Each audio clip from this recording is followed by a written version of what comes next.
oui, je me présente. Donc, je suis à la fois et géologue et géomorphologue. J'ai suivi les deux cursus, ce qui permet effectivement d'aborder le sujet par les deux côtés. Alors, l'érosion des côtes, vous retrouvez ici un paysage qui est pris à Ploumanac lors d'une tempête. Et on verra effectivement que le problème d'érosion des côtes, c'est à la fois un problème géologique, mais c'est aussi un problème météorologique, et c'est aussi devenu maintenant un problème climatologique avec le dérèglement climatique. Alors c'est d'abord un phénomène tout à fait universel qui fait de manière récurrente la une des journaux. Alors l'érosion ne touche pas effectivement que la France ou que la Bretagne, puisque en fonction de différents critères qui sont essentiellement géologiques, l'érosion va affecter différemment les côtes. En France, nous sommes touchés sur à peu près 30% des côtes, mais le pays qui est le plus touché, vous voyez, c'est la Pologne. En Europe, c'est en tout cas la Pologne, la Grèce, la Lettonie, qui ont parce qu'il y a la Lettonie qui n'ont pas un très grand, là c'est en pourcentage, qui n'ont pas un très grand linéaire de côte, Chypre, voilà. Et si on regarde en France, donc les chiffres qui déjà datent de 2003 mais qui ne sont pas fondamentalement différents actuellement, donc en France, l'érosion des côtes touche environ entre 31 et 32% du linéaire de côte, ce qui fait que nous, dans les Côtes d'Armor, vous voyez que nous sommes à peu près 37. Donc vous avez là tous les départements qui sont à partir de la Corse, de B, de A, enfin si on sous forme de plaques les plaques minéralogiques, les numéros de département, et on va donc de la Corse, ensuite la Méditerranée, et puis pour finir au Pas-de-Calais. Donc 33% pour les Côtes d'Armor, on est un petit peu plus que la moyenne. On est nettement moins que certains départements, comme par exemple le 76, il y a la Seine-Maritime, ou le Calvados, ou le 62, donc c'est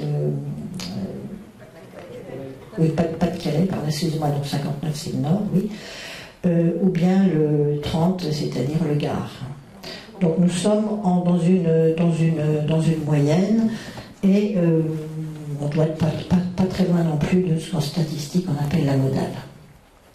Alors, si on visualise, pour ce qui est de la Bretagne, toutes les côtes qui posent des problèmes, qui sont en érosion, apparaissent sur la carte en rouge. Vous voyez qu'il y a, de loin, on voit beaucoup de rouge. Alors, vous n'avez pas tout à fait les mêmes couleurs que moi, parce qu'il y a un problème, je pense, de lampe du vidéoprojecteur. Enfin bon, le rouge apparaît quand même bien. Alors c'est un phénomène, à la base, c'est un phénomène géologique, et si on regarde sur nos littoraux, on va se rendre compte, on va prendre successivement ces différents types de côtes, c'est un classement qui a été fait ici par le BRGM, Bureau de recherche géologique et minière. On va d'abord s'intéresser aux falaises de roches dures. Vous connaissez peut-être ici, c'est le Cap Fréhel, où cette photo date déjà de quelques années, et on voit qu'il s'était produit un éboulement, et on voit très bien que cet éboulement s'est produit par le haut et pas par le bas. Autre côte qui est supposée dure quand même, avec des roches avec une lithologie contrastée certes, mais avec des roches plutôt dures. Ici c'est la plage de Briec, donc c'est après Paimpol, en baie de Saint-Brieuc. Vous avez ici, on est en Normandie, c'est pas très loin de Caen. Donc on voit là encore une côte en sévère régression, et on voit se préparer des fissures qui évidemment présagent d'un éboulement proche. Alors nos côtes, vous allez dire, nos côtes, bon, c'est du granit, c'est costaud, oui, le granit c'est costaud, effectivement. Ça c'est pris à Ploumanac, au canot de sauvetage, vous reconnaissez l'oraille. Et effectivement, la roche, tout ce qui devait partir est déjà parti. Donc là, maintenant, ça ne va plus tellement évoluer. Le granit résiste bien aux tempêtes. Ici, c'est aux Sept-Îles. voilà, pareil, on a ce qu'on appelle des chicots rocheux qui, eux, vont bien résister. C'est du granit, c'est costaud. Bon, de temps en temps, il y a un ou deux blocs peut-être qui vont tomber. Mais ce sont en tout cas des côtes qui, à notre échelle, du moins, ne sont pas en régression. Les sept îles, toujours, donc avec un chicot rocheux. Là, c'est l'île Bono. Et on voit apparaître les crêtes rocheuses. Et puis ici, vous avez d'ailleurs, au point de vue végétation, c'est pas du tout pareil, hein, c'est couvert de végétation. Donc on a ici d'anciens éboulements, je vous en reparlerai tout à l'heure, et qui ne demandent qu'à partir et qui à terme partiront. Ce qui fait que d'ici quelques centaines d'années, probablement, on n'aura que des chicots rocheux, seuls les chicots rocheux vraiment résisteront.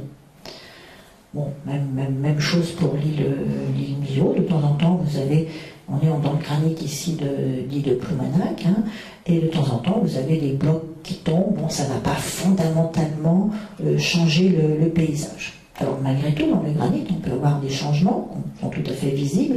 Ici, c'était après la tempête de 2008 à l'île Molène. Et on voit, près de ce rocher, ici, deux traces blanches qui, en fait, matérialisaient l'emplacement de deux rochers que je connaissais bien. Et quand je suis venue, je ne les ai plus vus. J'étais avec un collègue géologue. On a dit, ouais, ils sont passés. Donc on a dit, bah, ils ont dû tomber en bas, parce qu'on était vraiment en bord d'une micro-falaise. On a attendu que la mer baisse, on ne les a pas trouvés. Et finalement, bah, on les a trouvés très loin de l'endroit où ils étaient, puisque le premier était à peu près à 20 mètres, et le deuxième était à plus de 50 mètres. Et manifestement, il n'était pas cassé. Bon, ils font quand même plusieurs tonnes. Hein. Il y en avait un qui faisait à peu près 5 tonnes. Ils ne sont pas cassés. Il n'y avait aucune marque de frottement, si vous voulez, sur les rochers. Donc on pense qu'ils ont dû être portés par une vague énorme qui les a littéralement portés, retournés et déposés. Donc ça montre effectivement, là on est évidemment plus ouest, hein, l'île Molène. Derrière l'île Molène, vous faites, je sais pas, 4000 km et vous êtes aux États-Unis. Il n'y a rien qui vient briser la houle, mais ça permet quand même de voir la force de la mer quand elle est en furie, ce qui était le cas effectivement de 2008. Alors on va parler d'autres exemples qui sont très connus, hein, les falaises de craie de Normandie, de Haute-Normandie. Bon, ici en l'occurrence c'était trop tard. Avec de manière récurrente des effondrements. Ici c'était à Ault, c'est vers la Somme. Hein. Donc vous voyez des éboulements qui étaient récents, hein, comme ici, un autre. Récent, il y avait peut-être quelques mois hein, quand même qui s'étaient produits, enfin l'échelle géologique c'était tout à fait récent, et ce qui avait justifié un arrêté municipal pour interdire d'aller au pied des falaises. Un autre endroit, cette photo est déjà assez ancienne, et on voit une des raisons pour lesquelles ici la falaise s'était éboulée. Donc on avait un petit éboulement, hein, c'est pas énorme, et on voit ici une couche, une strate qui n'est pas tout à fait de la craie, ici c'est une falaise de craie avec du silex, mais vous aviez un niveau un peu argileux, et à cet endroit-là, il y avait eu un décollement. On peut imaginer que l'eau ruisselait le long de la paroi, s'était infiltrée dans cette couche tendre, et puis avait réussi finalement à la décoller légèrement, et lorsqu'il y a des tempêtes, le choc, l'ébranlement des falaises a fait s'ébouler ce petit bloc qui s'est somme toute modeste. Parce que vous avez peut-être tous vu, c'est passé, alors j'ai fait des captures d'écran, hein, c'est sur YouTube même je crois, avec un éboulement qui a pu être filmé, donc je vous ai pas mis le film parce que je ne sais pas passer des films avec PowerPoint, donc j'ai fait juste des captures d'écran. Donc vous voyez, c'est ce bloc-là, le bloc qui est ici, qui va s'ébouler.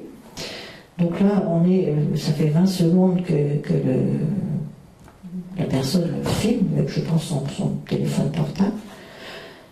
Et 2 secondes après, vous voyez le bloc qui commence à tomber, qui se fracture. 1 seconde, là vous avez des images qui sont maintenant toutes les secondes.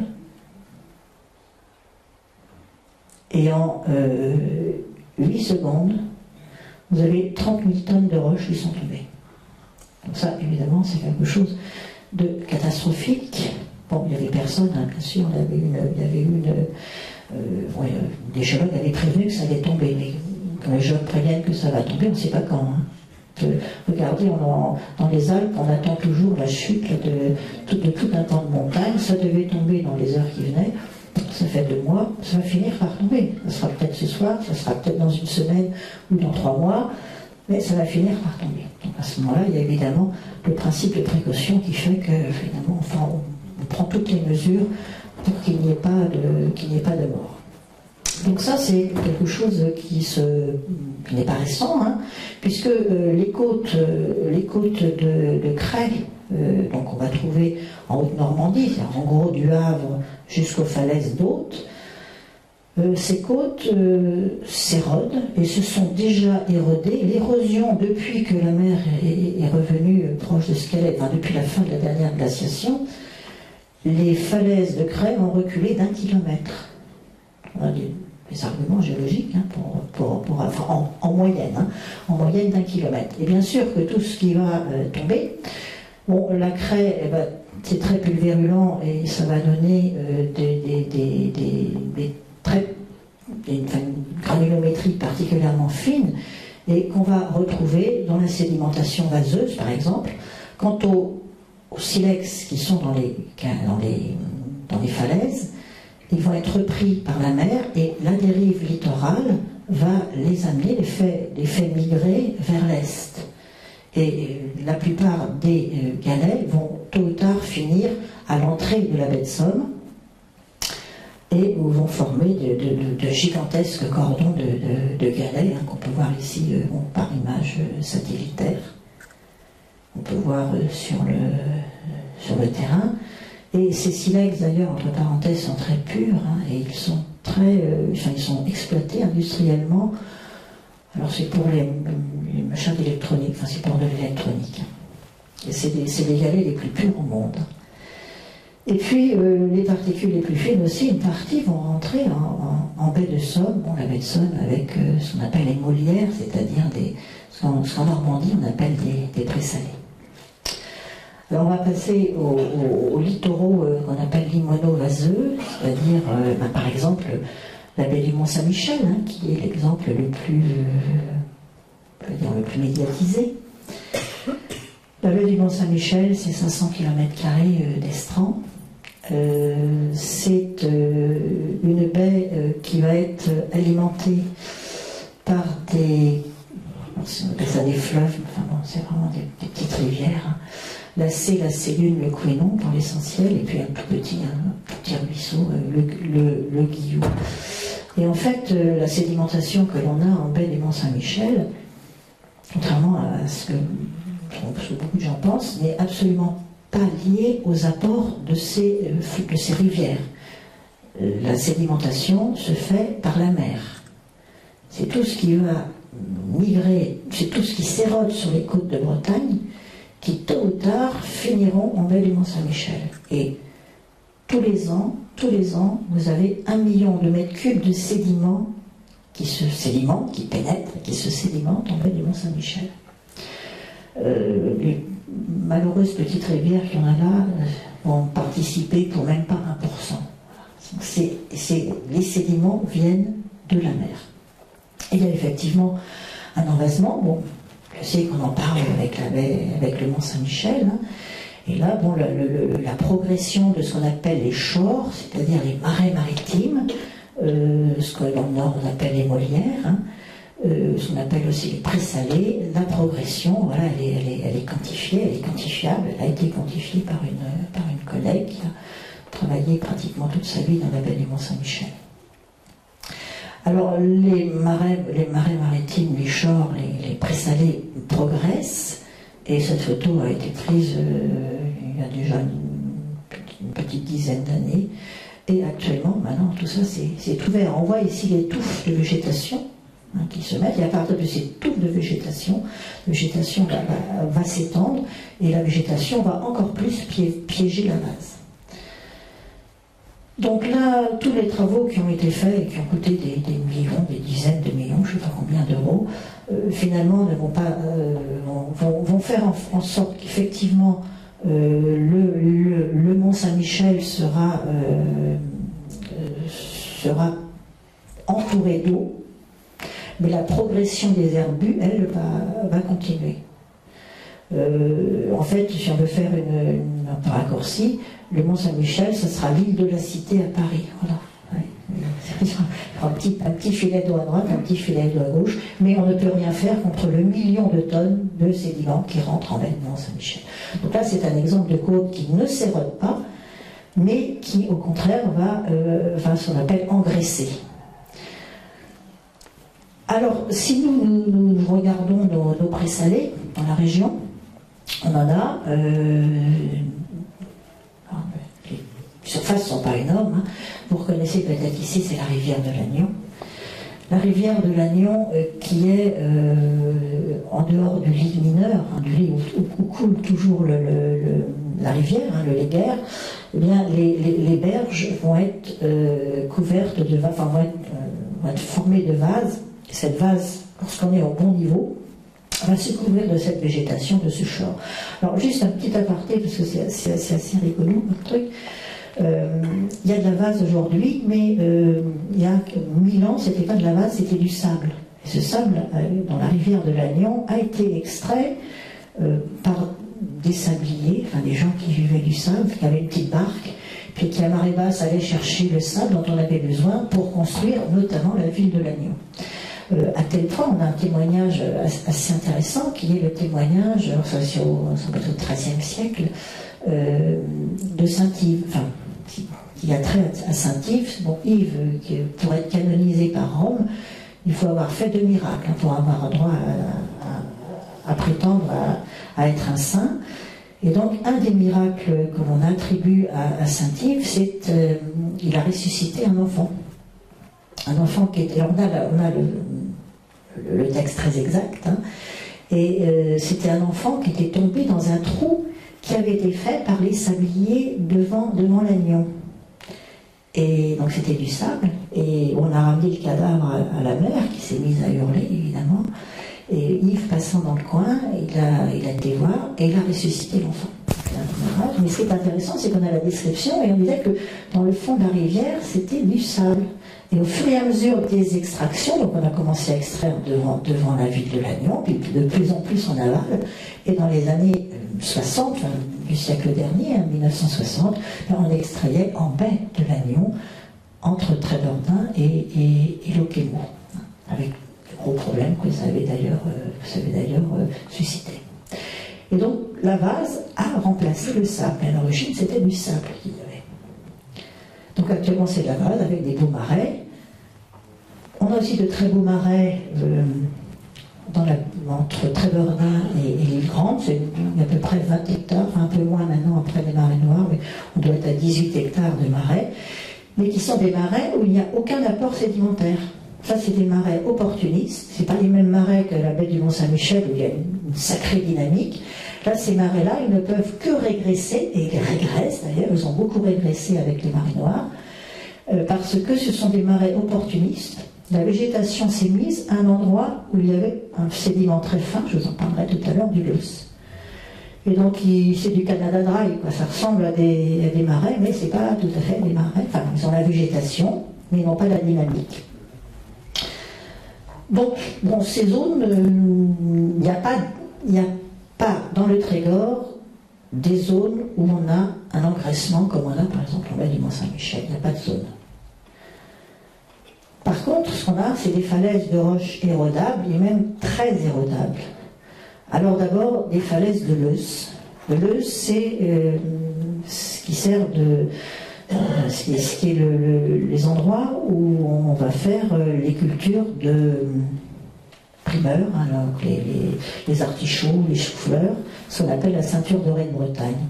C'est une terre excessivement fine, c'est ce qu'on appelle un limon au point de vue granulométrique, c'est-à-dire quelque chose de très très très très fin, et éolien parce que ça a été apporté par le vent. Et ça a été apporté par le vent lors de la dernière glaciation, c'est-à-dire grossièrement entre 100 000 et 20 000 ans avant nous, quoi. Et ce sont, donc c'est très fin, c'est déposé en couches, mais c'est aussi très meuble, très très meuble. Et ça s'érode. Avec un exemple bien connu, qui est dans le Trégor, si on veut, Trégor-Goëlo, qui est à Plougrescan, les fameuses falaises de Port-Cyr. Avec un effondrement, cette photo a été prise il y a l'année dernière, donc suite aux tempêtes de 2014. Là, vous aviez en bordure de falaise un arbre, un résineux en l'occurrence, il y en avait même deux d'ailleurs, et les deux sont tombés, ils ont emporté une partie de la falaise. Et là, ce sont des falaises qui régressent à très grande vitesse. Alors l'homme y est parfois un peu pour quelque chose. S'il n'avait pas eu cet arbre-là, il n'y aurait pas eu évidemment l'éboulement. Et puis vous avez ici un curieux truc. Donc, on a l'impression qu'on a donné un coup de sabre dans la falaise. Et en s'approchant, on a pu voir que là, vous aviez un tuyau, qui était le tuyau d'eau pluviale d'une maison qui est juste au-dessus. Cette eau pluviale, quand elle est tombée, voilà, elle a fait un... je ne sais pas comment on pourrait appeler ça, enfin un sillon, une gouttière, si on veut, dans le Leuss, de 50 cm. Alors autant vous dire que maintenant, là, tout ça, c'est évidemment tombé. Donc, ce sont des milieux, ces falaises de Leuss sont des milieux qui sont très, très vulnérables à l'érosion, mais quand l'homme en rajoute une couche, bon, voilà, là, on a clairement une aggravation, on va dire, par l'homme. Alors voilà, c'était 1952, l'érosion de la falaise entre 1952 et 2014. Donc là, la falaise a régressé de plus de 20 mètres. Là, ça n'a pas régressé parce que là, vous avez un mur. Alors, autre exemple, par exemple, là c'est une falaise de Leuss, toujours, donc c'est à Tréverdun, c'est à Trénaud, où il y avait eu un enrochement qui avait été mis, c'était pendant les marées noires, hein, donc il y a une bonne trentaine d'années maintenant, 35 ans même, qui n'a servi à rien, puisque l'érosion des falaises de Leuss se fait par l'eau. C'est essentiellement lié aux eaux pluviales, à une mauvaise gestion des eaux pluviales. Alors on peut voir ça c'est la photo de 1952 où on voit le cordon, pour ceux qui connaissent, le cordon de sable. Eh bien, en 1820, le cordon de sable était devant. Et à tel point que pour rentrer sur l'île, qui était une île, il y avait une ferme, hein, eh bien, les fermiers passaient sur le cordon de sable. Il y avait ici la route qui permettait d'aller à leur ferme. Maintenant, la route, elle est dans le vide, puisque le cordon de sable a migré, il a migré d'à peu près 30 mètres. Autre exemple, et dans le même endroit, à Trénaud, vous avez toujours du Leuss, il n'y en a pas très épais, là, il y en a à peu près 1 mètre, avec un muret qui est, je ne sais pas de quand il date, enfin bon, il était assez vieux, peut-être 19e siècle, mais peut-être même antérieur. Et là, vous avez un grand trou qui s'est formé. Alors, on est dans un endroit qui est excessivement abrité. Hein. De là, vous ne voyez pas la haute mer. Hein. On est protégé par des îles. Malgré tout, eh bien, vous voyez que la falaise de Leuss a régressé. Et là, on peut voir le trou qui était photographié, voilà, qui est ici.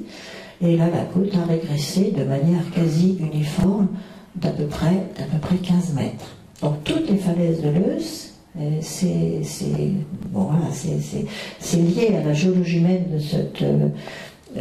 cette formation.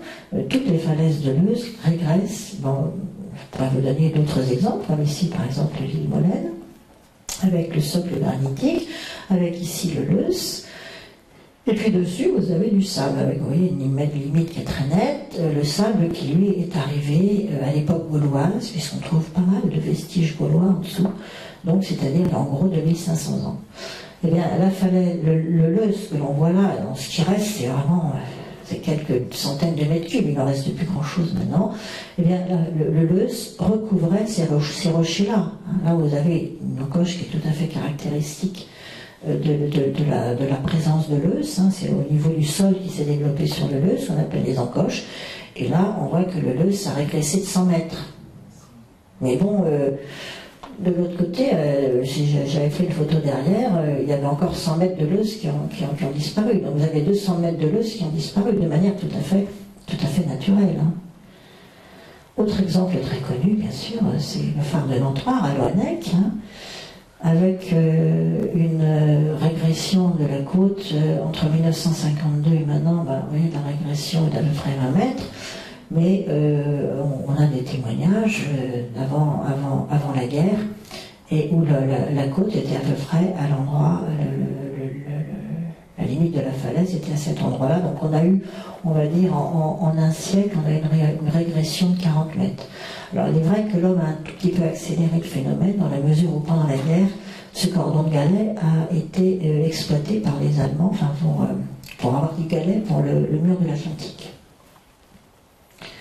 Alors une autre formation qui pose problème, c'est ce que le géologue appelle le HED, et c'est ce HED qui est à l'origine des puissants cordons de galets que l'on a sur les côtes du Trégor Goëlo. Alors le HED, c'est quoi? C'est un mélange de Leuze et de cailloutis. C'est ce qui forme les falaises, comme ici, c'est à Torsnabo, voilà. Donc vous voyez que la falaise, elle s'éboule, elle n'est pas couverte de végétation. On voit ici un éboulement. L'éboulement, comme pour le Leuze, s'est produit par le haut. Et la mer ne vient pas taper directement le bas de la falaise, puisque là, vous avez, on voit très bien sur la photo, des lichens. La limite entre le lichen noir et le lichen jaune correspond grosso modo au niveau des pleines mers, coefficient 110, hein, à peu près. Donc vous voyez que, en fait, bien que la mer ne vienne pas lécher directement cette falaise, elle régresse, elle s'éboule, et là, essentiellement d'ailleurs pour des raisons qui sont liées à l'homme. Donc voilà un autre éboulement un peu plus loin. Bon, vous en avez un peu partout. Ça, c'est l'éboulement qui s'est produit au mois de mai cette année, qui a justifié malheureusement la fermeture du chemin. Bon, on travaille pour qu'il soit ouvert. Hein. Ben, c'est des arbres qui avaient été plantés, et je dirais pas une tempête, il y avait un peu de vent, il y a 2 arbres qui sont tombés dans la falaise, et en tombant, ils ont, vous le voyez, entraîné le chemin. Voilà. Bon, donc là, c'est très clairement lié à la présence des arbres, et notamment des résineux, qui ont un enracinement qui est très, très, très peu profond, et qui sont assez vulnérables aux chutes lors des tempêtes.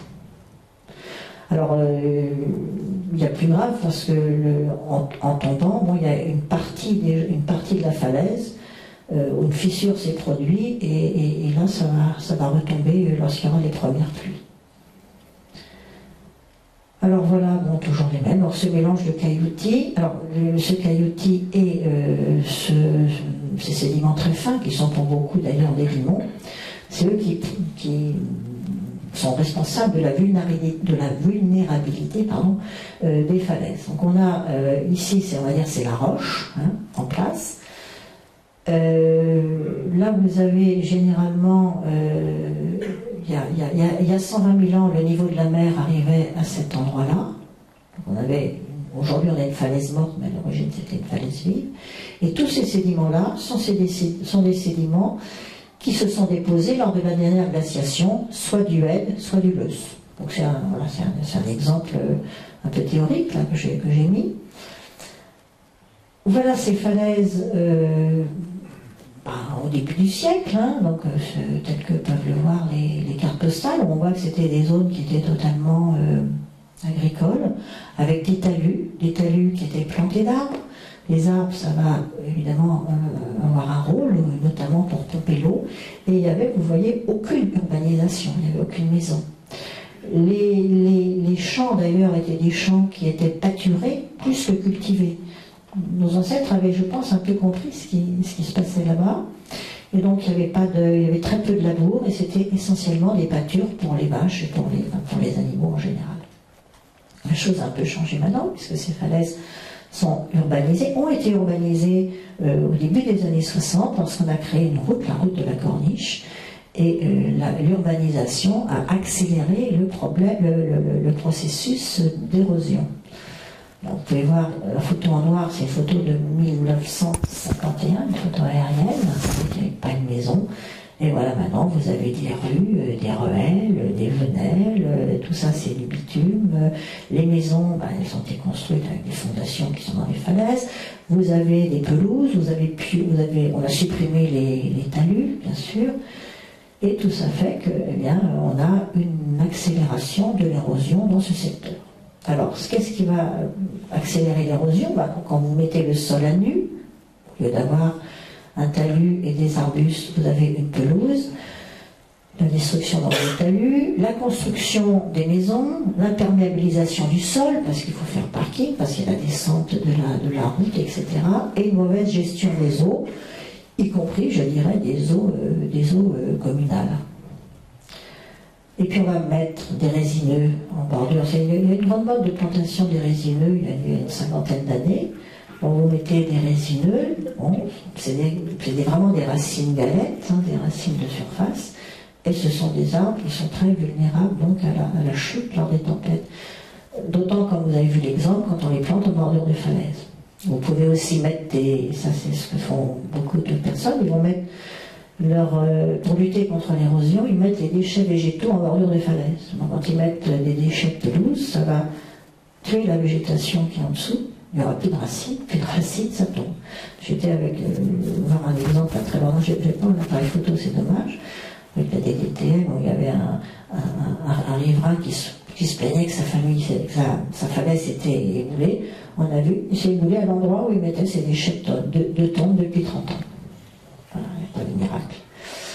Donc, qu'est-ce qu'il faut faire? C'est l'inverse de ce qu'on fait, donc ne plus construire, reperméabiliser les sols, mieux gérer les écoulements, couper les résineux de bordure, replanter des feuillus en amont qui, eux, vont avoir une forte capacité de pompage d'eau, notamment parce qu'ils ont des racines pivots qui vont pouvoir chercher l'eau en profondeur, qui vont bien stabiliser le sol, et puis remettre peut-être aussi des talus. Et puis favoriser en bordure des arbustes et non pas des arbres, donc du style le prunelier par exemple, hein, qui pousse bien. Puis arrêter bien sûr de mettre des déchets végétaux. Donc déjà ça améliorerait la solution, ça améliorerait la situation, ça ne serait pas une solution finale, parce que de toute manière, avec notamment la remontée du niveau de la mer, c'est évident que ces falaises vont continuer à s'ébouler. Alors, autre falaise avec duel, le côté intéressant même de cette formation, comme ici, c'est l'extrémité de la plage de Tresmeur à Trébordin. Donc vous avez tous ces cailloutis, quand il y a de l'érosion, après notamment des fortes pluies, vous avez des pans entiers qui tombent, donc vous avez un mélange de cailloutis et de sédiments fins. Donc là, on voit bien aussi que l'éboulement s'est fait par le haut et non pas par le bas. Hein. C'est vraiment un problème de gestion des eaux pluviales. Et lorsqu'ensuite vous allez avoir des grandes marées, lorsque vous allez avoir des tempêtes, eh bien les éléments fins vont partir en mer. Tôt ou tard, ils finiront en baie du Mont-Saint-Michel. C'est l'arrivée, c'est le terminus pour eux. Donc ils vont se balader en mer. Ça va mettre des années, des dizaines d'années peut-être, mais ils arriveront là-bas. Quant aux cailloutis, eux, ils vont rester sur place. Et restant sur place, ils vont devenir des galets. Donc si on veut muscler les plages, on va voir. Bon, ce qui va muscler, c'est quand il y a beaucoup de galets, il faut éroder les falaises. Voilà. C'est le chien qui se mord la queue. Donc, tôt ou tard, avec la dérive, tout ce qui est érodé en Bretagne Nord, tôt ou tard, ça arrivera en baie du Mont-Saint-Michel. Dans les baies, un petit peu en baie de Saint-Brieuc, mais essentiellement en baie du Mont-Saint-Michel. Donc évidemment, ce qui est pris à un endroit, on le retrouvera ailleurs. Et en l'occurrence, là, dans les baies, et ça participe à l'engraissement, à l'extension, des baies, puisque les baies ont tendance à se combler pour ces raisons. Alors, un autre exemple d'érosion assez vigoureux aussi, c'est à l'Okimo.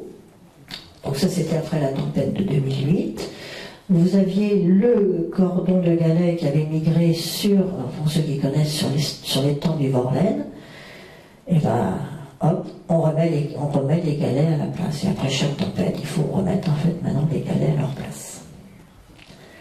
Alors parfois, c'était vers Trévoux, Tréguignel. Bon, les chemins sont effectivement, pour des raisons de sécurité, sont interdits à la promenade.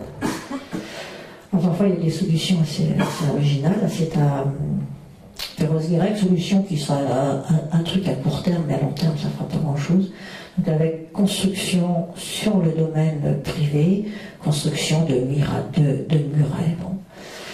Et là, une gestion des eaux pluviales pour les envoyer directement en mer. Le problème, c'est que généralement, ces tuyaux-là, ça reste pas très longtemps en place, ça fuit, et donc voilà, ça résout absolument pas les problèmes.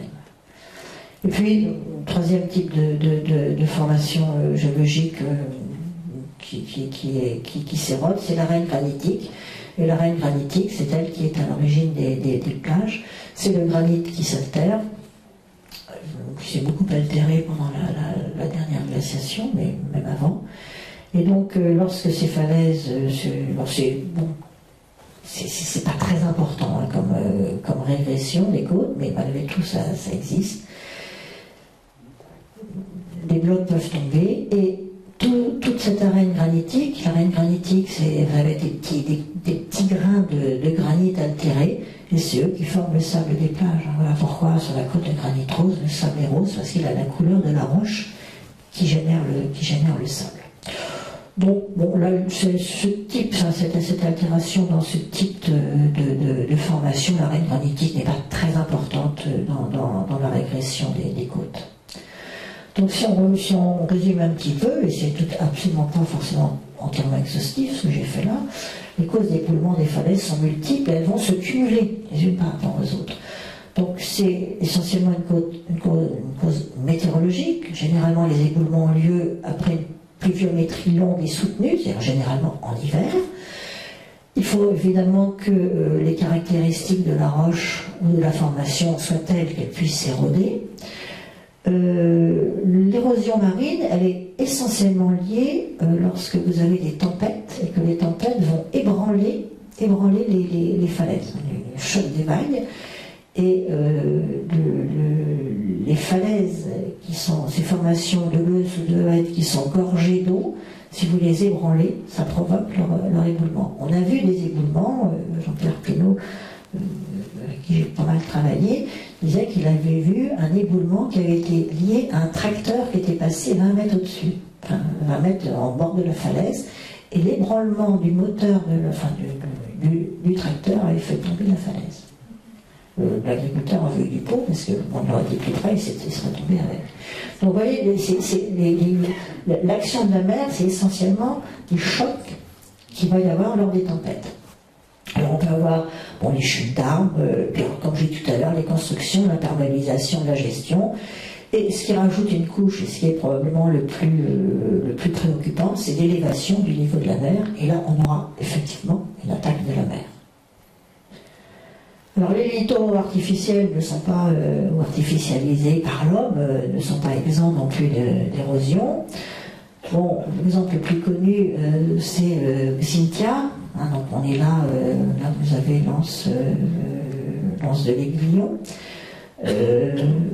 Des polders qui ont été faits depuis le XVIe siècle. Hein, les derniers polders ont été faits, je crois, entre les deux guerres, donc au XXe siècle.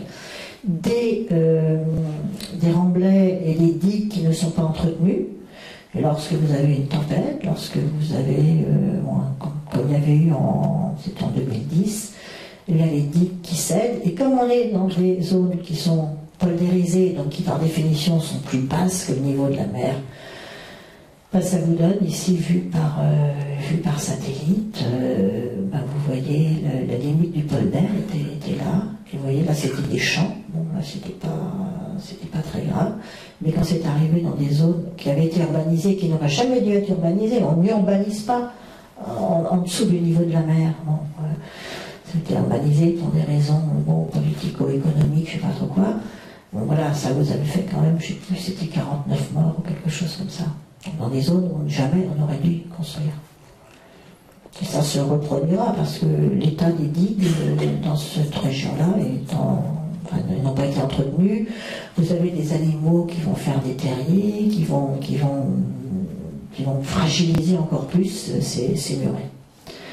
Alors on peut avoir aussi, c'est pas parce que vous avez du béton que il va pas y avoir des problèmes. Ici c'est la plage Terstermen à Trémordin, c'était la tempête de 2008.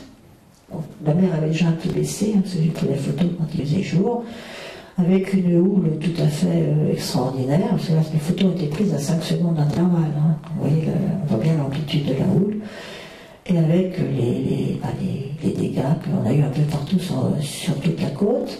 Vous avez ici, c'est la promenade de Tresmer à Trémordin, qui a été ébranlée, qui a été cassée lors de la tempête de 2008. Alors pour essayer de soutenir le mur, il y avait des big bags qui avaient été mis. Alors ça c'est pour vous montrer que la solution big bag, ça ne sert à rien. Et la solution, avant que la promenade ne soit refaite, a consisté à mettre des cailloux, et là, bon, ça protégeait, parce qu'il y avait un risque d'éboulement. Alors si le mur ici s'était effondré, enfin, en tout cas, avait été très fortement ébranlé, pour des raisons géologiques, alors je vais vous expliquer rapidement, c'est que là où était construit le mur, et là où ça s'est cassé, vous n'aviez pas que du sable, et il n'y avait pas la roche en dessous. La roche en dessous, la roche dure, elle est à 5-6 mètres en dessous. Il y en avait des formations quaternaires, enfin récentes, relativement récentes. La tourbe, en rouge, c'était de la tourbe. Vous avez 2 niveaux de tourbe. Vous aviez au milieu du sable, et le tout sur un ancien marais maritime. Et les fondations du mur étaient sur la tourbe. C'est un miracle que ça ait tenu 100 ans. Je ne sais pas comment ça fait tenir 100 ans. Pour ceux qui connaissent la promenade de Tresmer, il y a d'autres parties qui ont cassé en allant vers la pointe du Billit, tout simplement parce que là, alors après on est bon, il n'y a plus de tourbe, il n'y a plus de marais, par contre on est sur du Leus ou du Huet, hein, j'ai pas mis les sondages suivants, seulement à l'époque, hein, pour faire le mur, il fallait retirer les galets. Donc ils en ont retiré un petit peu, mais ils n'ont pas été chercher le Leus ou le Huet, où là ça aurait pu résister, mais les fondations sont sur les galets. Donc quand vous avez une bonne tempête et que les galets migrent, eh ben, les murs ils tombent. Donc toute la promenade, il va falloir la refaire. Alors autre exemple, donc dans ces formations de galets, bon, l'eau qui est beau, avec des tempêtes, voilà. Alors on y va à coup de bulldozer et puis on renvoie à la mer. Alors là c'était, bon, vous connaissez le forum, donc ça c'était en 2006, vous avez le mur qui s'était effondré. Et en 2008, c'est le forum qui a été complètement envahi. Vous avez eu 2 années presque de suite, oui. Et là, ce sont les tempêtes. Bon, alors, à Trégastel, il y avait un certain nombre de personnes qui avaient dit qu'il ne valait mieux pas construire là. Les anciens avaient dit qu'il ne fallait pas le faire. Bon, voilà, ça a été fait. Ça coûte assez cher quand même ensuite à réparer. Bon, un autre exemple, c'est les cabines de Trégastel à la Grève Blanche. Voilà, donc pourquoi c'était. Alors, ça, c'était tempête de 2008. Ben, si vous regardez les fondations, en fait, elles avaient été mises sur le sable. Ça, vous n'avez pas été chercher le dur. Donc là aussi, c'était évident que tôt ou tard, ça partirait. Donc c'est pas parce que vous voyez un mur de béton, vous allez dire, ça y est, c'est costaud, derrière, il ne va rien se passer. Et quand c'est pas forcément fait dans les règles de l'art, déjà, ça ne va pas tenir. Même quand c'est fait dans les règles de l'art, ça ne tient pas toujours. Donc parfois, bon voilà, ça a été pris, je crois que c'est à Le Quirec. Vous aviez un enrochement. Et puis, pour là on voit d'ailleurs, c'est intéressant, c'est une plage ancienne d'ailleurs, et il devait y avoir des problèmes d'érosion en amont du mur, donc hop, on met du béton, mais quand même, enfin pas du béton, du bitume, pardon, alors, il y avait une sacrée couche quand même, là, je crois, il y avait 20 cm. Bon, ça résiste pas quand même. Alors, les choses qui ont résisté, Saint-Malo, ben voilà, ça c'est des choses qui avaient été faites pour protéger ce qu'on appelle le sillon, qui est en fait un ancien cordon de sable qui a été urbanisé, je pense c'est sous Louis XIV, quelque chose comme ça. Et donc le mur est costaud, mais malgré tout il va y avoir des problèmes.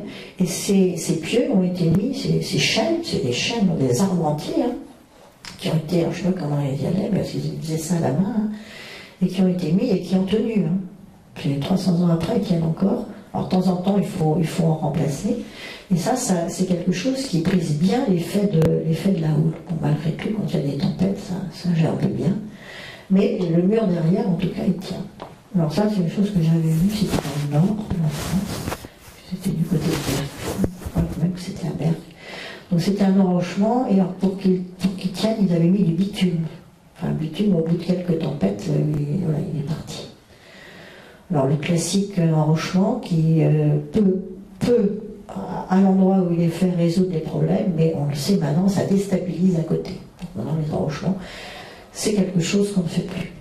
Autre chose qui peut se passer, vous avez toujours à Tréborda, la plage de Tresmer, vous avez eu il y a quelques années, il y a 3-4 ans, il y a eu un affaissement, la promenade, ancienne, c'est près du Castel, hein, pour ceux qui connaissent, et un banc était descendu d'un étage. Tout simplement parce que vous aviez le mur, qui a été probablement bien fait, hein, et de toute manière les fondations, on a du leu juste en dessous, mais le sable, il y a quand même des circulations d'eau, et le sable, on voit ici que c'était du sable dunaire, puisque c'était fait sur une dune, le sable était parti, donc ça faisait une cavité, et hop, bon, il n'y avait personne dessus, enfin, ça aurait pu faire un drôle d'effet quand même. Voilà, alors on va parler effectivement maintenant du sable et des dunes. Bon, tout le monde connaît des exemples, il y en a un peu partout en France. Hein. C'est un très bon dateur, hein, c'est le mur de l'Atlantique, parce que ça c'est 1944, hein, tout le monde connaît la date. Et vous en avez un peu partout sur les côtes françaises, hein, des Pyrénées jusqu'à la Belgique. Et cette photo-là a été prise en Bretagne Sud, c'est du côté de Plovent. Bon, maintenant vous avez des blocos, ça c'est important d'ailleurs, qui se trouvent à 200 mètres de l'actuelle ligne de rivage. Quand ils ont été construits, ils étaient en bord de mer. Et maintenant, la limite de l'estran, c'est 200 mètres plus loin. Alors bon, d'autres exemples, ça peut être en Bretagne Sud, bon, vous en avez un petit peu partout, l'île Molène, qui est le cas le plus voyant médiatique. Et on peut voir là, entre 1952, voilà, où était la dune. Et on peut voir qu'elle était très large, hein, elle faisait encore presque 20 mètres hein, dans les années 50. Et là, actuellement, il reste 50 cm. Donc l'île, maintenant, est coupée en deux. Ce qui veut dire qu'aux prochaines tempêtes, elle va complètement se détricoter à partir de ce petit pédoncule qui va bientôt disparaître. Elle va complètement se détricoter, là, ça ira relativement vite. Mais bon, il faut savoir qu'il y a 120 000 ans, on a eu une même lune et on avait les mêmes paysages, puis voilà, ils ont disparu, puis 120 000 ans après. Donc dans 120 000 ans, on aura peut-être de nouveau une dune. Alors l'exemple, je ne vais pas trop m'étendre parce que c'est assez polémique, l'exemple de Trégastel, bon, évidemment dans un endroit qui est quand même assez musclé, la houle est assez importante, parce que c'est une tempête tout à fait normale, hein, c'était, voilà, comme il y en a tous les hivers. Hein. Alors bon, là c'est une photo d'avant, où il y avait effectivement un muret qui a été supprimé. Bon, il n'aurait peut-être pas fallu le supprimer. Mais on peut surtout se dire, c'est que ces maisons n'auraient jamais dû être construites là où elles ont été construites, c'est surtout ça, quoi. Les anciens, vous savez, les anciens, s'ils n'avaient pas construit à cet endroit-là, c'est qu'ils avaient, bon, voilà, ils avaient une raison, ils étaient observateurs. Donc là, une photo de l'île Molène, qui vit ces dernières années, certainement.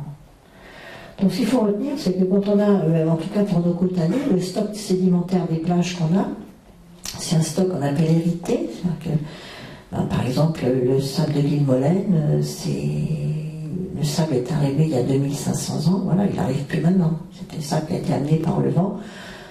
Lors d'un léger refroidissement du climat, le niveau de la mer avait baissé d'à peu près 4 mètres. Donc généralement, pour les côtes bretonnes, le stock sédimentaire qu'on a sur les plages, il n'est pas reconstituable, c'est-à-dire qu'il ne se renouvelle pas facilement. Il ne peut que maigrir, sauf si la côte s'érode, c'est ce que je vous ai dit tout à l'heure. Lorsqu'on a un éboulement de falaise de Head, ça donne du cailloutis, ce cailloutis va redonner des galets. Voilà. Et bon, pour muscler les plages, il faut éroder les falaises à côté, donc c'est pas forcément la bonne solution. Je ne sais pas ce que ça c'est un truc qui a bougé, bon d'accord. Je ne sais pas d'où ça vient. Donc là, c'est pour vous montrer que les maigrissements de plage, ça existe de manière naturelle. Après la tempête de 2008, à l'entrée de la plage de Plastermaine, il y avait 1 mètre de sable qui a disparu. Il n'a pas disparu, il est parti à un autre endroit, il est revenu. C'est un stock qui est fini. Et la mer, ensuite, elle va trimballer le sable, à droite, à gauche, en haut, en bas, donc voilà. Mais le stock, il est fini au sens mathématique, c'est-à-dire qu'il n'est pas infini. Bon, ça vient de là. Donc voilà, pour ce qui est de Trévornin, les zones les plus importantes d'érosion, donc c'est évidemment toutes les falaises que je vous ai montrées, de Portsmouth, de Trévornin. Ça vous donne la limite, en fait, de la côte de Granit Rose, puisque la côte de Granit Rose va commencer à l'île Millau. Donc là, c'est des problèmes sur toute la côte. Ensuite, vous allez avoir dans la côte dite de Granit Rose où on n'a plus la formation de hêne, puisque pour avoir du hêne, il faut une roche qui soit très fissurée, ce qui n'est pas le cas notamment des granits de la côte de Granit Rose. Donc ponctuellement, on aura des problèmes. Ici, c'est une falaise de Leuze, là c'est du Leuze. Là aussi, c'est du Leuze. Là, c'est du Leuze. Voilà. Là, vous avez les points rouges, c'est du Leuze. Et puis là, le jaune, c'est le sable et le Leuze. Donc, quand on dit qu'il y a 33% des côtes, vous voyez que Trévornin, par exemple, la commune de Trévornin, il y a plus que 33% de son littoral qui est en érosion. Mais si vous allez à d'autres communes, vous n'avez pas de problème. Si vous allez par exemple, je sais pas, dans les estuaires, hein, vous avez de l'envasement, bon là, vous n'avez pas de problème d'érosion. Alors il y a les événements catastrophiques. Évidemment, ce qui va aggraver la situation, c'est les tempêtes un peu exceptionnelles. Donc voici la liste qui n'est pas forcément exhaustive, enfin des tempêtes qui ont été tempêtes un peu exceptionnelles qui ont été recensées et qui ont affecté la Bretagne ou la Manche. Bon, des tempêtes mémorables qui ont fait des dégâts, qui ont fait des morts. Donc voilà, vous voyez que les grosses tempêtes, c'est assez fréquent. Je suis arrêté à 79 parce qu'après, on les connaît, les tempêtes à 87, qui a été l'ouragan, hein, coup de peau, coefficient 24, ça aurait pu être dramatique. Les tempêtes de 1999, 2008, 2014 et j'en oublie. Donc, il est bien évident que lorsque vous avez des tempêtes, c'est un risque d'aggravation de la situation. Si ce n'est qu'on a un petit peu de chance, c'est que quand on regarde les tempêtes historiques, vous avez ici des tempêtes historiques, donc là c'est les mois, bon, les très grosses tempêtes, c'est janvier, février, décembre, statistiquement. Bon, ceci dit, vous en avez la tempête du Fastnet, c'est plus 67, je sais plus, 79, bon. C'était au mois de juillet. Hein. Ouais, il y avait eu 30, il y avait eu je ne sais pas combien de bateaux qui avaient coulé d'ailleurs. Bon, donc ça peut arriver, mais statistiquement, et donc les tempêtes, quand vous avez les tempêtes en décembre et en janvier, qui sont les tempêtes, enfin, statistiquement, c'est les mois où il y a le plus de tempêtes, février aussi un peu, vous voyez que les coefficients de marée, les coefficients qui sont supérieurs à 101, à partir de 100, on peut craindre évidemment une aggravation liée au niveau de la mer, le fait que la mer va monter haut. On a un petit peu de chance parce que statistiquement, c'est justement en décembre que l'on a les coefficients de marée les plus faibles de l'année. Donc une tempête de décembre, en décembre, statistiquement, vous avez peu de chances qu'elle fasse énormément de dégâts parce qu'on n'aura pas de très grands coefficients de marée. Janvier, il y a déjà un peu plus de forts coefficients, et en février aussi. Mais là où vous avez les plus forts coefficients de marée, c'est-à-dire en mars, c'est un mois où, paradoxalement, on n'a pas eu de très très très grosses tempêtes historiques. On peut avoir une énorme tempête, le marche Poussin, hein, on n'est pas à l'abri, mais statistiquement, quand même, on a moins de risques. Alors, les risques d'érosion vont être accrus quand on a, par exemple, une surcote atmosphérique, c'est-à-dire que lorsque l'on a, généralement, quand on a des tempêtes, on a des basses pressions, quand on a des basses pressions, la mer va monter plus haut. Et on dit que pour un hectopascal en plus et 1 centimètre, pour un hectopascal en moins, c'est 1 centimètre en plus. Si vous avez une pression de 940, la mer va monter par rapport à la moyenne qui est 2013, elle va monter de 73 cm en plus. Ça, c'est la pression. Et le vent, nous, on est en Europe occidentale, et le vent de tempête souffle d'ouest. Et l'ouest va pousser la mer, ce qui fait qu'on peut avoir des surcotes qui peuvent atteindre 4 mètres. On a vu des surcotes de 4 mètres en 99, alors c'était pas en Bretagne, c'était en Gironde. Il y a une photo qui était passée dans la presse où on voyait un bateau qui était échoué sur une petite rivière, on lui donnait dans la Gironde, et il y avait la proue sur la rive gauche et la poupe sur la rive droite. Et un endroit qui est, il a fallu une surcote de 4 mètres pour que c'est un petit cargo puisse s'échouer. Bon, voilà. Moi j'avais mesuré une surcote de 2,50 mètres quand il y a eu l'ouragan de 87. C'est-à-dire que la mer est montée 2,50 mètres plus haut que prévu. Heureusement, c'était un coefficient 24, donc ça n'a pas fait. Mais on aurait eu un coefficient 100 ou 110, ça faisait des dégâts énormes. Et ça, statistiquement, un jour, ça nous arrivera.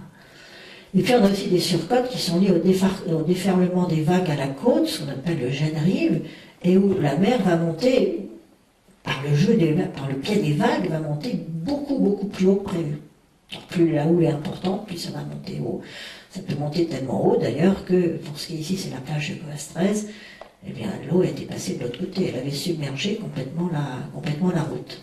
Donc l'intérêt quand il y a des tempêtes en hiver, c'est que si on a beaucoup d'algues échouées, vous voyez cette photo a été prise aussi sur la plage de Goas 13, on peut voir que le rôle d'amortissement des algues, c'est un sacré bon amortisseur. Alors il ne faut pas qu'il y ait une tempête colossale, mais malgré tout, on voit qu'il y avait pas mal d'algues encore qui étaient ici dans l'eau, et la mer, c'est assez rigolo d'ailleurs, elle poussait en boudin. Le boudin ici, il faisait 60 cm, j'avais du mal à le passer. Donc évidemment, ça va un peu amortir l'effet des tempêtes, d'où l'intérêt évidemment de laisser les algues sur les plages, surtout en hiver. Alors on peut avoir aussi des risques de submersion par franchissement, par, on va dire, éclaboussure. Ici c'est une photo qui a été prise en 2008. Le plus gros de la tempête était déjà passé. Vous avez quand même la hauteur des projections qui montaient à 20 mètres et qu'ensuite le vent ramenait. Vous avez eu des maisons qui ont été inondées parce que il y avait une terrasse, il y avait une pente qui était pas dans le bon sens, une porte-fenêtre pas étanche, et vous avez eu des maisons qui ont eu 10 cm d'eau par aspersion. Par débordement, bon là c'était le cas de la départementale, où bon, bien sûr le département, comme c'est une départementale, il était venu tout de suite retirer le sable, mais il avait même travaillé la nuit, mais là vous aviez 60 cm de sable sur toute la route, puis des ruptures, comme par exemple le Xintia. Alors quand vous avez une houle exceptionnelle, et ça c'est ce qui est passé en 2008, où vous avez eu quand même des dégâts, vous les connaissez, je vous en ai montré quelques-uns, on a eu une houle quasi historique, puisque on a eu une houle qui était au large de 12 mètres. Et vous avez eu plusieurs enregistrements, là c'est les Pierres Noires, c'est devant la Bretagne, mais on avait exactement le même spectre de houle au Casquet, c'est-à-dire du côté du Cotentin. Et il y a des témoins, il y a plusieurs personnes qui ont dit, qui habitent en bord de mer, et qui ont dit qu'il y a eu une vague énorme, et il semblerait effectivement qu'il y a eu un pic. Et que moi, les cailloux de Molène que je vous ai dit qui avaient quand même retrouvé à 50 mètres, je pense que ça correspond effectivement à ce pic. Alors c'était au mois de mars, la pleine mer, il faisait nuit, donc il n'y a pas beaucoup de gens qui ont vu, mais ceux qui étaient vraiment en bord de mer, plusieurs ont signalé ce fait. Alors on peut aussi avoir des risques d'érosion et de submersion, comme ici c'est en Angleterre, c'était j'ai pas marqué la date, mais je crois que c'est en 1604, où vous avez eu toute la région de la baie de Bristol qui a été dévastée, qui a été inondée, et là c'était probablement pas lié à, il y a eu quand même 2000 morts dans les textes anglais où on retrouve, et là c'est probablement lié à un séisme et un tsunami. Alors, évidemment, quand vous avez un tsunami, vous voyez ce que ça peut faire, évidemment, pour l'érosion. Donc ça, c'est arrivé. Assez bizarrement, à la même date, on ne voit rien apparaître sur les côtes françaises. Donc évidemment, c'était le châtiment de Dieu qui avait, etc., etc. C'est comme ça qu'on expliquait à l'époque. Mais l'eau avait mis 10 jours à se retirer, quand même, donc ça devait être un sacré truc. Vous pouvez avoir aussi, de manière un peu exceptionnelle, mais là c'est en Alaska, c'est produit en 58, et vous avez eu un glissement de terrain, hein, ce qui va arriver à la montagne là, dans les Alpes, hein, tout un pan de montagne qui est tombé, c'était au fond d'un fjord, et vous avez eu, alors il est tombé à la suite d'un séisme, hein, et vous avez un glissement de terrain qui a provoqué une vague de 500 mètres. Et les photos là ont été prises d'avion après, donc en juillet 58. Et là, vous aviez des arbres qui descendaient tout en bas, et on voit, là où vous n'avez pas d'arbres, c'est là où la vague est passée, quoi. Et donc dans les endroits les plus resserrés, la vague faisait 500 mètres de haut. Donc autant vous dire que là, la côte, évidemment, elle est complètement dévastée. C'est quelque chose qui va arriver prochainement à l'échelle géologique, c'est peut-être dans 1 million d'années. Dans une île, vous avez, donc c'est une île volcanique, je crois que c'est les Canaries, et bon, elle n'est pas habitée, hein, et c'est une île où vous avez des indices qui prouvent que tout ce pan va tomber en mer. Ça fera localement une vague de 900 mètres. Bon, c'est les Canaries hein, qui sont là, je crois que c'est ça, oui. Enfin, bon, bref, des îles, là. Et ça fera une vague de 50 mètres pour le Maroc, une vague de 7 mètres en Europe occidentale, et une vague de 20 mètres aux États-Unis. Alors on ne sait pas quand ça se produira, c'est pas tout de suite, mais voilà, c'est des choses qui sont déjà arrivées et qui arriveront encore. Alors, la grande aggravation actuelle du phénomène d'érosion, c'est les variations, c'est le réchauffement climatique et l'élévation du niveau de la mer. Alors, du point de vue géologique, moi je parle en tant que géologue, bon, les variations de climat, c'est quelque chose qui a toujours existé. Vous avez ici 4600 millions d'années, c'est l'origine de la Terre. Donc on a pu reconstituer les climats par différentes méthodes, hein, et on voit qu'on a eu une alternance de climat chaud, de climat froid, à l'échelle géologique, à l'échelle de l'histoire de la Terre. Bon, alors plus on est, vous voyez que là, au quaternaire, donc l'échelle n'est pas respectée là, hein, au quaternaire, on a de très grandes variations climatiques hein, qui se faisaient en quelques dizaines de milliers d'années. Ça ne veut pas dire qu'il n'y en avait pas là. Mais là, on n'arrive pas à les reconstituer. Plus c'est ancien, plus c'est récent, plus on peut avoir des détails, et plus c'est ancien, moins on a de détails. Donc actuellement, nous sommes à un climat, on est là, donc on est entre les deux, on a mis la limite à notre climat actuel. Vous voyez qu'il y a eu plus souvent des climats plus chauds que des climats plus froids. Les climats froids, ils sont un peu antérieurs à nous, puisque la dernière glaciation a sévi entre 115 000 ans et 18 000 ans. Alors si on regarde justement de manière plus près, on voit très nettement le lien qu'il y a entre la température et le niveau de la mer. Alors quand on a un climat froid, le niveau de la mer baisse, et quand on a un climat chaud, le niveau de la mer remonte. On a une corrélation qui est tout à fait remarquable entre les deux courbes. Alors voilà les variations du niveau de la mer, avec ici bon, une synthèse qui a été faite par le PRGM. Il y a 130 000 ans, on avait une glaciation, on était à la fin d'une glaciation, on avait un niveau de la mer 130 mètres plus bas. Il y a 120 000 ans, on avait un niveau de la mer qui était grossièrement 10 mètres plus haut qu'aujourd'hui, entre 5 et 10 mètres. Et puis, pendant la dernière glaciation, on a eu forte baissée du niveau de la mer, ça remontait un peu pour redescendre, et avec, en tombant de Caribe en Scylla, on est arrivé au paroxysme de la glaciation il y a 18 000 ans. Là, le niveau de la mer était 120 mètres plus bas, et ensuite le niveau de la mer a remonté de manière qui n'est pas régulière. Si on fait grosso modo, c'est à peu près 1 mètre par siècle qu'on a eu. Il y avait des moments où ça devait stationner, des moments où ça redescendait un peu, c'est-à-dire qu'il y a des siècles où le niveau de la mer a pu remonter de 5 mètres. Et là, l'homme n'était absolument pour rien. On était là, mais nos ancêtres n'étaient pas très nombreux, et bon, c'est pas eux qui allaient changer le climat. Alors, on peut voir, ici j'ai mis quelques courbes de niveau, il y a 10 000 ans, 10 000 ans avant nous, le niveau de la mer était 60 mètres plus bas. Il y a 9 000 ans, il était 40 mètres plus bas, donc il a remonté de 20 mètres en 1000 ans. Et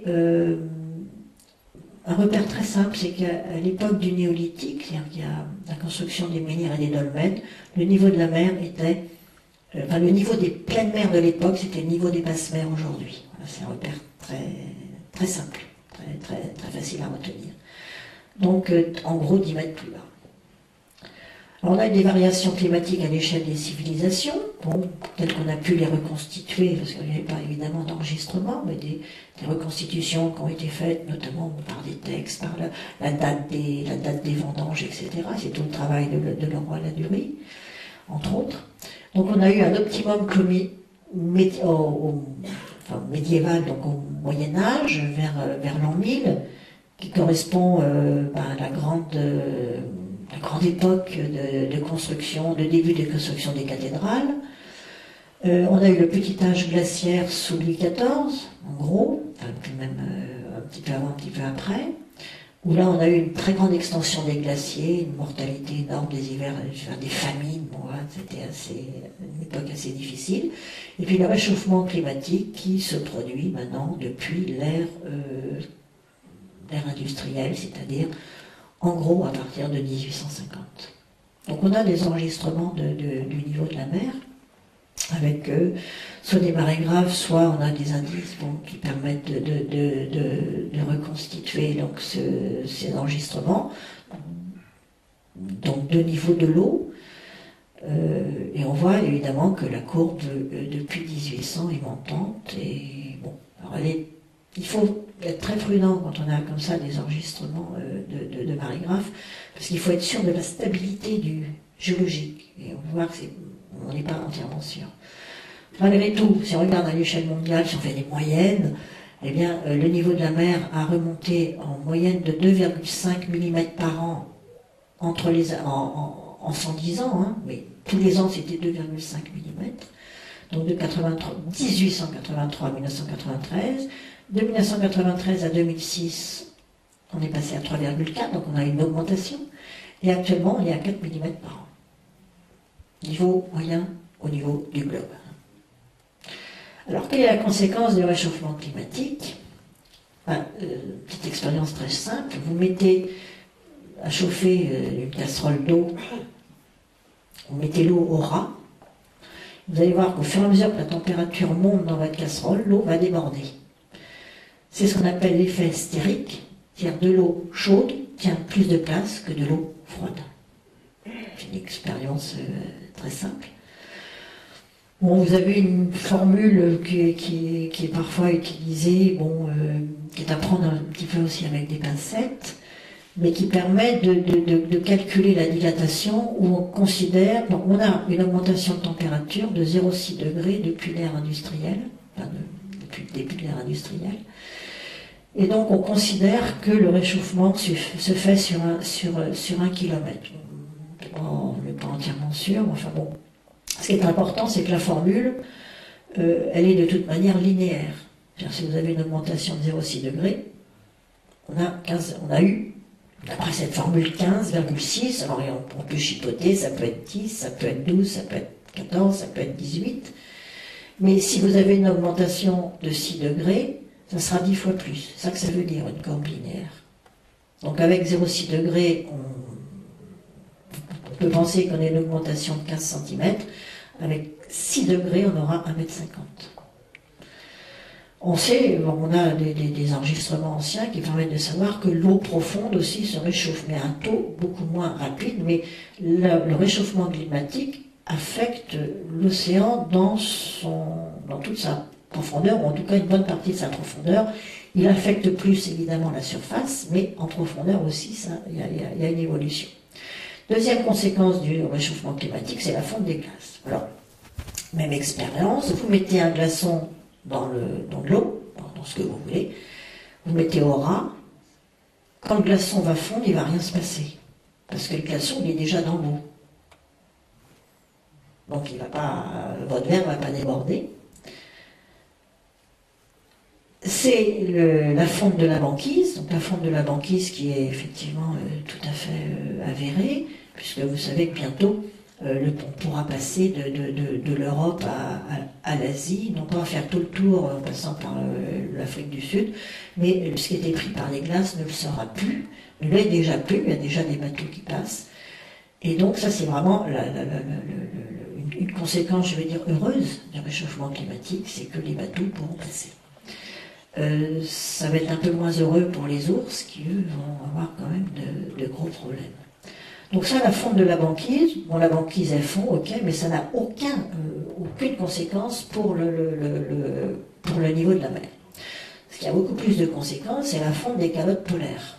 Les calottes polaires, si vous avez de la glace continentale, alors vous prenez votre verre qui est plein, vous suspendez au-dessus un glaçon, quand il va fondre, il va remplir votre casserole, votre récipient, et il va déborder. Et là, c'est une conséquence du réchauffement climatique, de l'augmentation de température, c'est que les glaces continentales fondent, et que les glaces continentales fondant, c'est plus d'eau dans les océans, plus d'eau dans l'océan, c'est le niveau de la mer qui remonte. Alors la fonte des glaces, bon voilà, photo très connue, hein, c'est la mer de glace, bon avec le petit train de Montanvert, bon en 1916 et là en 2001. Puis plus ça va, plus ça descend et moins il y a de glace. Donc aujourd'hui on estime qu'à peu près la remontée du niveau de la mer est de l'ordre de 30 cm. Il y en a qui donnent un peu moins, il y en a qui donnent un peu plus, bon voilà, c'est en gros 30 cm. L'effet stérique, donc la dilatation, est pour 50% dans cette augmentation, donc on va dire les 15 cm. Et la fonte des sols glacés, donc les glaciers de montagne et les inlands de scie, ce qu'on appelle les inlands de scie, c'est-à-dire le Groenland et l'Antarctique, sont pour les 58%. Jusqu'ici, c'est essentiellement les petits glaciers qui fondent. Alors, les petits glaciers, c'est les glaciers des Alpes, c'est la mer de glace, c'est des glaciers alpins, c'est des glaciers himalayens, andins, etc. Pour l'instant, le Groenland a très peu fondu et l'Antarctique, vraiment très très peu, pour l'instant. Alors, je vais passer les vitesses de variation du niveau de la mer. La remontée du niveau de la mer n'est pas identique. Quand on dit que le niveau de la mer a remonté de 15 cm, c'est une moyenne mondiale. Parce que vous avez des endroits, pour des raisons de courant, de densité des eaux, de température des eaux, etc. C'est pas uniforme à la surface de la Terre. Et pour nous, actuellement, on va dire en Bretagne, en Europe, enfin en Bretagne occidentale, on est, vous voyez, sur une moyenne d'entre 1 et 2 mm par an. Donc vous voyez qu'on est en dessous des 4 mm qui est le chiffre actuellement admis au niveau de la Terre, enfin, au niveau du globe. Donc il y a des endroits où c'est plus et des endroits où c'est moins. On est dans une zone où ça augmente certes, mais un peu moins qu'ailleurs. Alors il faut nuancer parce qu'en fait, il faut parler des mouvements de la croûte, c'est-à-dire que la croûte terrestre, elle n'est pas stable, elle va bouger. Et notamment, si on regarde donc là, les chiffres qui ont pu être déduits de nivellement, donc c'est des méthodes un peu compliquées, mais qui sont assez fiables, on se rend compte qu'actuellement, toute la Bretagne occidentale est en train de monter. C'est-à-dire que la croûte monte. Alors que du côté du Cotentin et de la baie du Mont-Saint-Michel, ça descend. Donc ça, c'est assez bon pour nous, parce qu'on monte, alors en moyenne allez, on va dire, on est à 0,5 mm par an. Si on a une remontée du niveau de la mer de 4 mm, comme c'est dans le même sens, 4 moins 0,5, nous, ça ne fera que 3,5. Par contre, en baie du Mont-Saint-Michel, là, ils sont dans le négatif. C'est-à-dire que si eux, ils baissent de 0,2 mm, quelque chose comme ça, hein, 0,2, mettons, s'ils baissent de 0,2 et si le niveau de la mer monte de 4, ça va faire 4,2. Donc nous, on a encore un petit peu de chance, mais ça, c'est actuellement. Alors ça, c'est lié, on n'est pas sûr que ça continue comme ça. On peut très bien avoir une inversion. Parce que si ça continue comme ça veut dire qu'à un moment, la croûte n'est plus tellement élastique et elle va casser. Donc on aura des failles, on aura des tremblements de terre. Donc à l'échelle géologique, il est tout à fait probable. C'est un peu comme quand on marche, vous savez, sur un matelas d'eau. Vous allez déplacer l'eau, vous déplacez, mais à un moment ça monte, ça descend. Voilà. C'est un peu la même chose là. Donc ça, c'est lié à ce qu'on appelle l'isostasie. Bon, c'est un phénomène qui est lié à quand il y avait la présence de beaucoup de glace. Vous avez des calottes polaires en Angleterre et en Irlande et au Pays de Galles.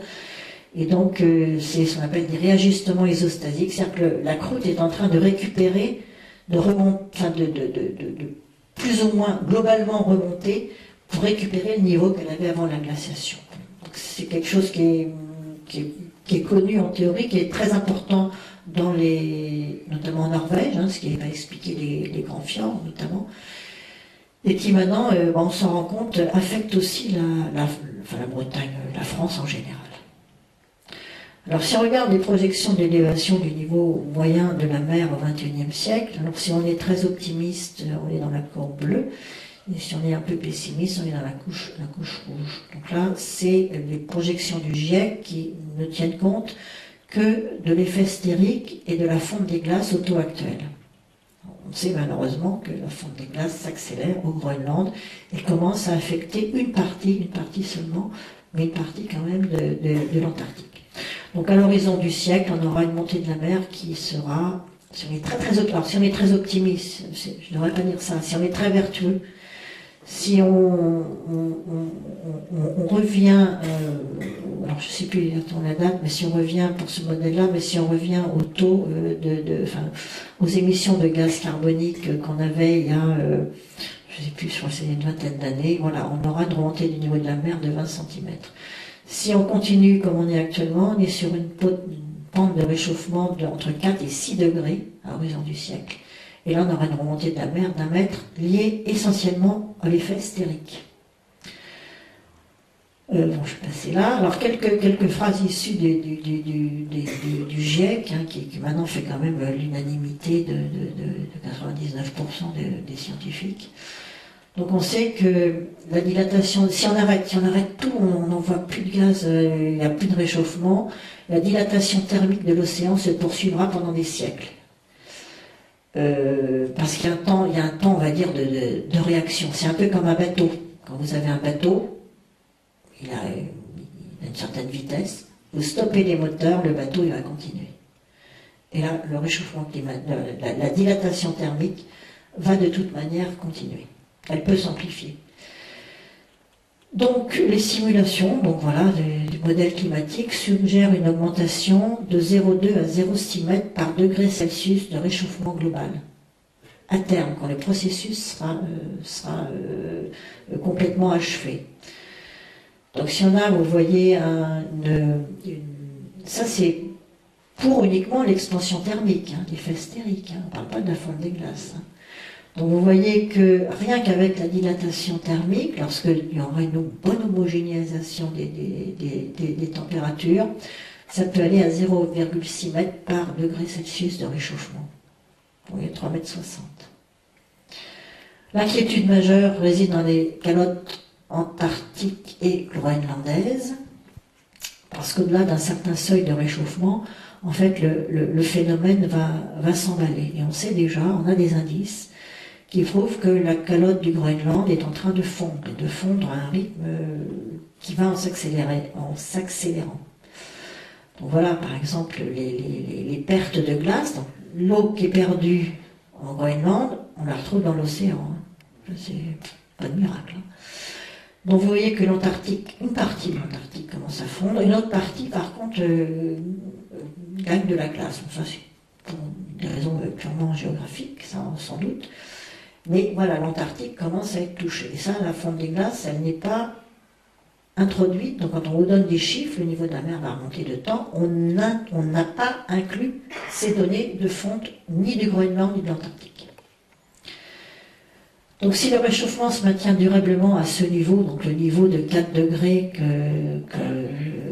qu'on a maintenant d'ailleurs dépassé, la planète connaîtra alors une élévation du niveau de la mer de plusieurs mètres au cours des siècles à venir. Donc quand on veut dire que pour l'érosion de nos côtes, ça va sacrément faire éroder les côtes. Si vous remontez le niveau de la mer, vous remontez le niveau de base, et là, il y aura une attaque réelle de la mer.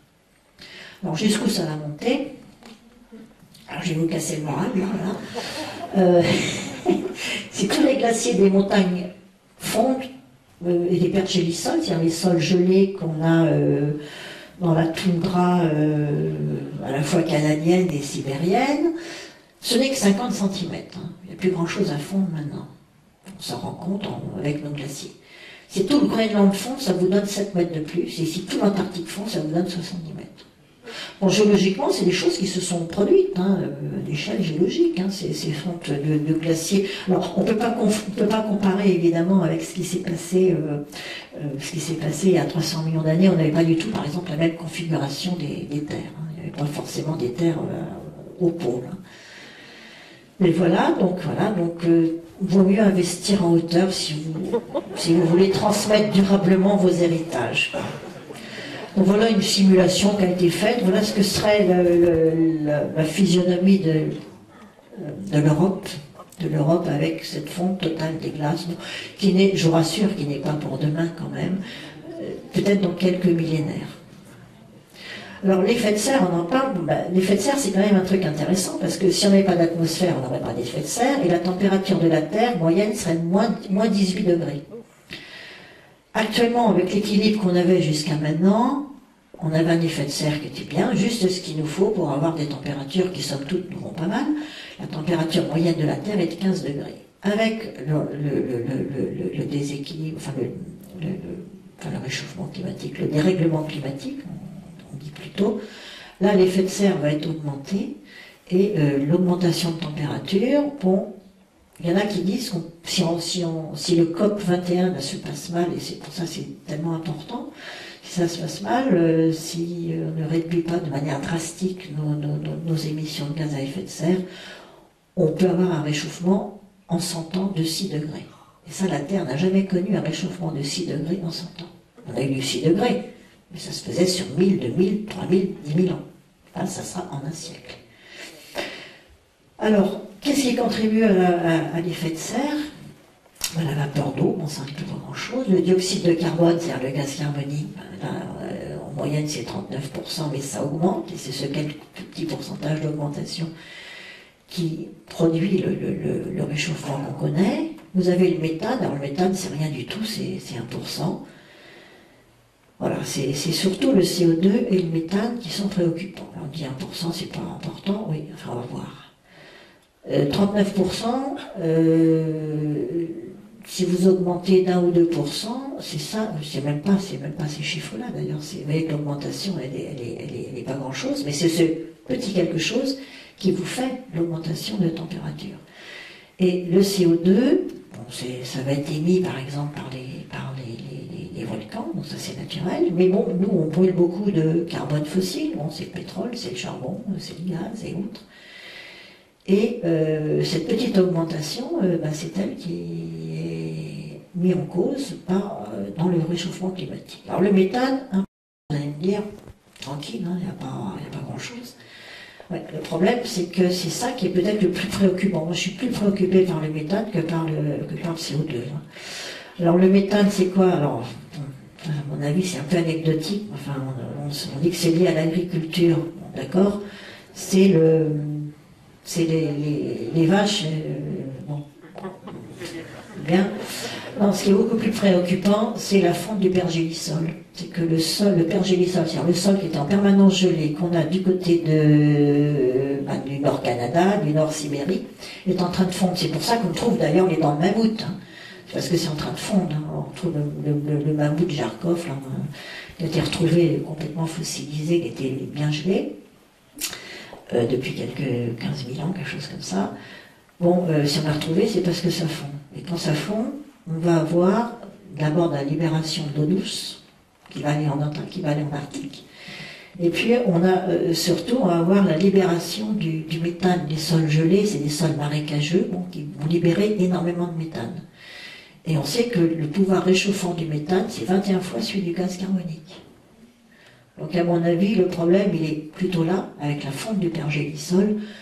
encore plus que pour le pétrole. Je ne dis pas qu'il faut investir, je pense, et j'en suis persuadée, avec les énergies renouvelables, mais moi je suis encore plus préoccupée par ce méthane. Alors, pour terminer, c'est que vous avez peut-être entendu parler de l'arrêt du Gulf Stream.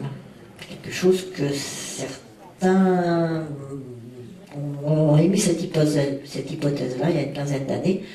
Tout le monde a rigolé, et maintenant on rigole un peu moins, parce que c'est effectivement quelque chose qui va probablement se produire. Alors, le Gulf Stream, qu'on voit ici par thermographie, par image satellitaire de température, qui et surtout va longer les côtes de Floride, mais va complètement ignorer les côtes canadiennes, et ensuite va aller au milieu de l'Atlantique. Le Gulf Stream, il passe absolument pas en Bretagne, parce que s'il passait en Bretagne, on n'aurait pas 16 degrés en été de température de l'eau. Faut être réaliste quand même. Donc effectivement, il passe au milieu de l'Atlantique. Donc le Gulf Stream, qu'on voit qui est ce courant chaud qui ici est en violet, qui va longer vraiment les côtes américaines, qui va passer au large de la Bretagne, et qui ensuite, en arrivant dans les eaux froides, va plonger et devient en sous-marin, enfin sous l'eau, devient un courant froid, voilà. Et pour faire une boucle complète, pour que l'eau fasse une boucle complète, je crois que ça lui demande 1000 ans. Oui, c'est un courant qui est relativement lent, et c'est un courant thermique. Donc jusqu'ici, tout va bien, et pour comprendre ce qui se passe, c'est que, là encore, l'eau salée, elle est plus dense que l'eau douce. Donc vous avez l'eau douce en surface et l'eau salée en profondeur. Et l'eau froide, elle est plus dense que l'eau chaude. Donc si vous prenez un litre d'eau froide, en volume, un litre d'eau chaude, l'eau froide va être plus lourde. Alors, qu'est-ce qui va se passer? Justement, cette hypothèse qui est loin d'être idiote et qui, de toute manière, géologiquement est avérée, c'est que tous les pergélisols qui sont au nord de la Sibérie et au nord du Canada, qui sont en train de fondre, vont libérer de l'eau douce, et cette eau douce, d'après cette théorie qui est de plus en plus admise, va faire plonger le Gulf Stream beaucoup plus tôt. Le Gulf Stream, il plonge du côté du Groenland, il plongerait à peu près à notre latitude. Alors, quelles seront les conséquences? Voilà, je vous ai fait le schéma. Voilà ce qu'on a actuellement. Donc, quand vous avez une masse dépressionnaire qui vient du Canada, c'est très froid, le Canada. Nous, on est à la latitude quand même du Québec. Bon, les hivers bretons ne sont pas les mêmes que les hivers québécois, tout le monde le sait.